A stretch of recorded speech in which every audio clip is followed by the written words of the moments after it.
अस्सलामु अलैकुम वरहमतुल्लाहि वबरकातुहू। आज के हमारे इस वीडियो में उन ख़वातीन व हज़रात के लिए वजीफ़ा लेकर आए हैं कि जो लोग अपने रिज़्क़ में बरकत चाहते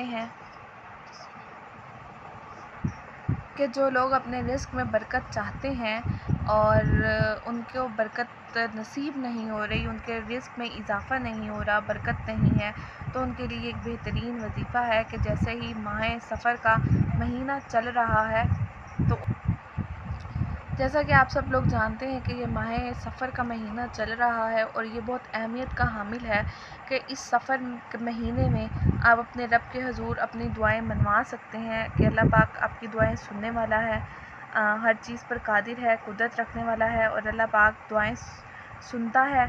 आइए देखते हैं कि अमल क्या करना है और किस तरह से पढ़ना है और क्या क्या पढ़ना है। तो जो कोई माह सफ़र के आखिरी बुध को सूरतुल नशरा, सूरतुल तीन, सूरत नसर और सूरत इखलास 80-80 बार पढ़े, इस महीने के ख़त्म होने से पहले वो गनी हो जाएगा। इसका मतलब ये है कि आप लोगों ने माह सफ़र के जो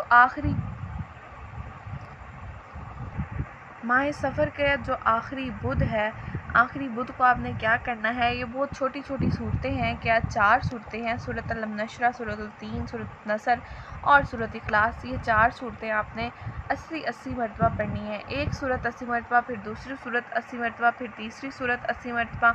इस तरह ये चारों सूरतें आपने 80-80 मरतबा इसी तरह ये सूरत आपने 80-80 मरतबा पढ़नी है और अपने रिज़्क़ में बरकत हासिल करवा लें। जितना जल्दी हो सके आप अपने इस महीने के ख़त्म होने से पहले ही आपकी दुआएं सुन ली जाएंगी, आपके रिज़्क़ में बरकत अता होगी। इसके अलावा आपकी उम्र दराज कर दी जाएगी। बेशक अल्लाह ताला हर चीज़ पर कादिर है और कुदरत रखने वाला है। आज के हमारे इस वीडियो में इतना ही। अल्लाह पाक आपका हामी और नासिर हो और हमारे लिए दुआ करते रहें।